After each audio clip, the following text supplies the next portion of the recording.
అంటే అసలు ఇక దీనికి సీజ్ ఫైర్ ఎలా జరిగింది, అసలు ఎవరు మధ్యవర్తిత్వం వహించారు, ఈ నిర్ణయం తీసుకోవడం గల కారణాలు ఏంటి? మా అసోసియేట్ ఎడిటర్ సుకుమార్ ఫోన్లో ఉన్నారు, మాట్లాడదాం. సుకుమార్, ఇవాళ కరెక్ట్గా ఈ టైం వరకు ట్రంప్ డెడ్ లైన్ పెట్టారు, ఇరాన్ స్పందించకపోతే అసలు ఒక నాగరికతనే ధ్వంసం అయిపోతుందని చెప్పేసి. ఈ టైంలో ఏం జరిగి ఉంటుంది? పాకిస్తాన్ మధ్యవర్తిత్వం ఎలా ఫలించింది? ఇంతకీ ఇక యుద్ధం ఆగినట్లని మనం అనుకుందామా?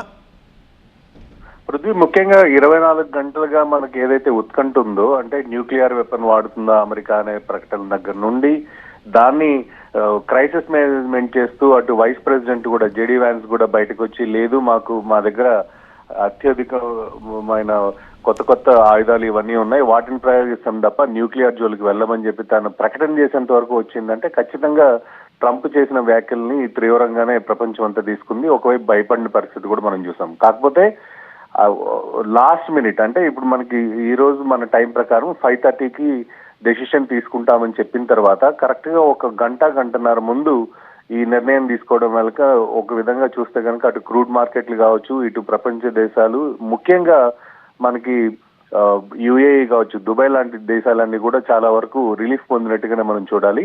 కాకపోతే ఇక్కడ మనం ముఖ్యంగా గమనించవలసింది ఏంటంటే, గతంలో కూడా చాలా సార్లు ట్రంప్ ఇలాంటి ప్రకటనలు చేయడం, లాస్ట్ మినిట్ లో విత్డ్రా చేసుకోవడం, అసలు ఇరాన్ నుండి ఎలాంటి స్పందన రాకపోయినా కూడా వాళ్ళు మాట్లాడుతున్నారని చెప్పి ప్రకటన చేయడం, ఇవన్నీ చూస్తూ వచ్చాం. కాకపోతే ఈ రోజు తీసుకున్న నిర్ణయం కావచ్చు, ఈ రోజు వెలువడిన ప్రకటనలు కావచ్చు, ఇవన్నీ కొంచెం పాజిటివ్ గా, అంటే నెక్స్ట్ స్టెప్ వేయడానికి ఉపయోగపడినట్టుగానే మనం చూడాలి. కాకపోతే ఇందులో మనం ఎంటైర్ ఎపిసోడ్ లో కనుక గమనిస్తే, పాకిస్తాన్ గతంలో కూడా ప్రయత్నాలు చేసింది, ఆ ప్రయత్నాలను కూడా ఇరాన్ తిప్పికొట్టింది. అంటే అమెరికా నమ్మే పరిస్థితి లేదు, మీరు మధ్యలో ఉంటానన్నా కూడా వాళ్ళని నమ్మే పరిస్థితి లేదని చెప్పి చాలా క్లియర్ గా పాకిస్తాన్ దౌత్యాన్ని వద్దు అని చెప్పడం కూడా జరిగింది. కాకపోతే ఈ రోజు ఇప్పుడు అంటే మనకి గత 3-4 అవర్స్ నుంచి వచ్చిన డెవలప్మెంట్స్ చూస్తే, ట్రంపే పాకిస్తాన్ ని ఆప్షన్ కింద పిక్ చేసుకున్నాడా అనేది కూడా మనకు ఒక ప్రశ్న మొదలవుతుంది. ఎందుకంటే గతంలో పాకిస్తాన్ ఎన్నిసార్లు రిక్వెస్ట్ పెట్టినా కూడా పట్టించుకొని ట్రంప్ ఇప్పుడు ఏది లేక ఆఖరికి పాకిస్తాన్ ని ఆశ్రయించారనేది కూడా మనకు చాలా క్లియర్ గా కనిపిస్తుంది. మరోవైపు కాంట్రాడిక్టరీ స్టేట్మెంట్స్ అయితే కంటిన్యూస్ గా వస్తున్నాయి. పాకిస్తాన్ ప్రైమ్ మినిస్టర్ ఏం చెప్తున్నారంటే, లెబనాన్ మీద కూడా దాడులు జరగవంటున్నారు. లెబనాన్ మీద దాడులు ఆపే ప్రసక్తే లేదని చెప్పి అటు ఇజ్రాయెల్ ప్రకటిస్తుంది. ఎందుకంటే అక్కడున్న టెర్రరిస్ట్ యాక్టివిటీస్ ఏవైతే ఉన్నాయో వాటిని తుడిచిపెట్టడానికి మా ప్రయత్నాలు మేము కొనసాగిస్తూనే ఉంటామని చెప్పి ఇజ్రాయెల్ చెప్తుంది. మరోవైపు పాకిస్తాన్ ఏమో మొత్తం సీజ్ ఫైర్ అవుతుందని. ఇంకోవైపు కనుక గమనిస్తే, ఇరాన్ వైపు నుండి ఆల్రెడీ మేము 10 పాయింట్లు ఇచ్చాము, ఆ 10 పాయింట్ల మీద మేము ఎలాంటి పరిస్థితుల్లో కూడా వెనక్కి తగ్గే అవకాశం లేదు, దీనికే మేము స్టిక్ అయ్యాం, ఇది ఒప్పుకుంటేనే ముందుకు వెళ్తామంటున్నారు. మరోవైపు ట్రంప్ కాంట్రాడిక్టరీగా ఏం చెప్తున్నారంటే, ఇంకా చర్చలు మొదలు పెట్టాం, ఆ 10 పాయింట్లు ఒప్పుకునే పరిస్థితి లేదు, కానీ దాంట్లో ఏవేవి పాసిబిలిటీ ఉందో ఇది మాత్రం చూస్తామని చెప్తున్నారు. ఈ కాంట్రాడిక్టరీ స్టేట్మెంట్స్ అన్ని కూడా ఈ ఫ్రైడే తోటి ఒక క్లారిటీ వచ్చే అవకాశం అయితే మనకి చాలా క్లియర్ గా కనిపిస్తుంది.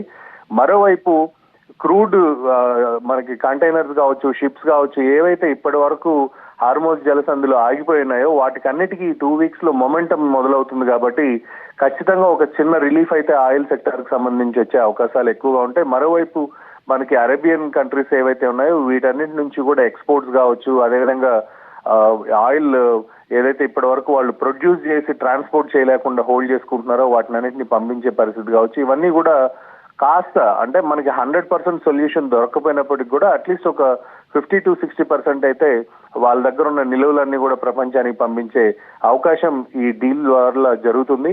ఈ 2 వారాల్లో కనుక మొత్తం సద్దుమణిగితే, అంటే ఎలాంటి నిర్ణయం అమెరికా తీసుకోబోతుంది, ఇక్కడ మనకు మేజర్ గా గమనించాల్సింది ఏంటంటే, 10 పాయింట్లను అంగీకరించినట్లా లేదా మాట్లాడడానికి అంగీకరించినట్లా ఇంతకీ చర్చలు?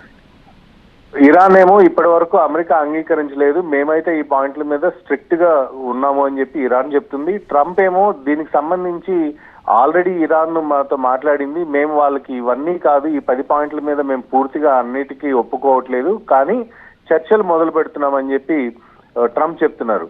సో ఇరాన్ ఏమో ఈ 10 పాయింట్ల స్టాండ్ మీద చాలా స్ట్రిక్ట్ గా ఉంది, ఎందుకంటే మేజర్ గా లాస్ అయింది మేము, మా డిమాండ్స్ మీరు ఒప్పుకోవాలని చెప్పి ఇరాన్ ఉంటుంది. కాకపోతే ట్రంప్ ఈ విషయంలో ఇస్లామాబాద్ వేదికగా ఏం మాట్లాడబోతున్నారు, అంటే వాళ్ళకి సంబంధించిన దౌత్యాధికారులు ఏం మాట్లాడబోతున్నారు, దీన్ని ఎలా హ్యాండిల్ చేయబోతున్నారు, నిజంగా అక్కడ డిస్కషన్స్ జరుగుతున్నా వెనకల ట్రంప్ ఇంకా ఎలాంటి సంచలన ప్రకటనలు చేయబోతున్నారు, ఇది రాబోయే రోజుల్లో ఎటువైపు ఏ డైరెక్షన్ తీసుకోబోతుంది అనేది మాత్రం పెద్ద క్వశ్చన్ మార్క్. ఎందుకంటే యుద్ధం మొదలై దాదాపు మనకి 46 డేస్ అయింది. ఈ 46 డేస్ లో కూడా దాదాపు ఒక 12 నుండి 13 సార్లు ఇలాంటి తీవ్రమైన హెచ్చరికలు చేయడం, లాస్ట్ మినిట్ లో విడ్రా చేసుకోవడం, ఇవన్నీ కూడా మనం చూస్తూ వచ్చాం.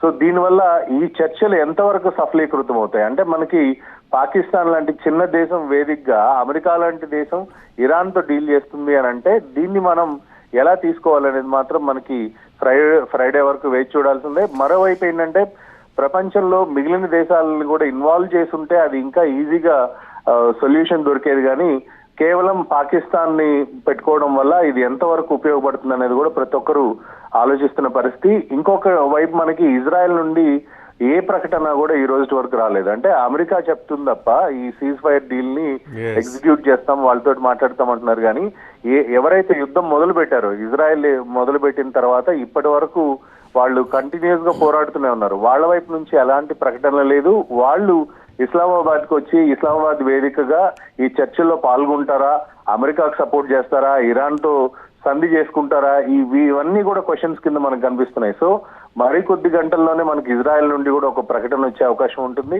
వాళ్ళు వెనక్కి తగ్గుతున్నారా, లేకపోతే లెబనాన్ లాంటి దేశాల మీద యుద్ధం కొనసాగిస్తారా అనేది మాత్రం మనం మరికొన్ని గంటల్లో డెవలప్మెంట్స్ చూస్తే తెలుస్తుంది పృథ్వీ. రైట్ సుకుమార్, అది సో చర్చలు 10వ తేదీ నుంచి స్టార్ట్ అవుతాయి. అంటే ఎల్లుండి పాకిస్తాన్ ఇస్లామాబాద్ వేదికగా. అప్పుడు ఇరాన్ పంపిన ఈ 10 ప్రతిపాదనల మీద చర్చిస్తారు. అందులో అమెరికా ఎన్ని ఒప్పుకుంటుంది, ఎన్ని ఒప్పుకోదు. అండ్ ఇంకా ఇప్పుడు వచ్చిన ప్రకటన 90% క్లియర్గానే ఉంది. బట్ 10% ఏదైతే అమెరికాతో పాటు యుద్ధంలో పాల్గొంటుందో ఇజ్రాయెల్ నుంచి మాత్రం ఎటువంటి ప్రకటన రాలేదు. సో ఇజ్రాయెల్ ఒక ప్రకటన ఇచ్చిన తర్వాత ఖచ్చితంగా సీజ్ ఫైర్ అనేది అటు ఇటు ఆగితేనే అప్పుడు మనం నిజంగానే నిర్ధారణకు రావచ్చు. ఎందుకంటే యుద్ధ ఉన్మాదంలో ఉన్నప్పుడు, యుద్ధం తీవ్రంగా ఉన్నప్పుడు ఇలాంటి మాటలు ఎన్నోసార్లు మనం చూస్తుంటాం. కానీ ఇవాల్టి ప్రకటనలో మాత్రం విశ్వసనీయత కనిపిస్తోంది. అయినా సరే స్టిల్ ఇటు ఇజ్రాయెల్, అటు అమెరికా అండ్ ఇటు ఇరాన్ల నుంచి ఖచ్చితంగా ఒక పర్ఫెక్ట్ నమ్మదగ్గే ప్రకటనలు వస్తే కానీ ఈ సీజ్ ఫైర్ని కూడా మనం పూర్తిగా అంగీకరించలేం. బట్ కాకపోతే కొంచెం హోప్స్ అయితే ఉన్నాయి.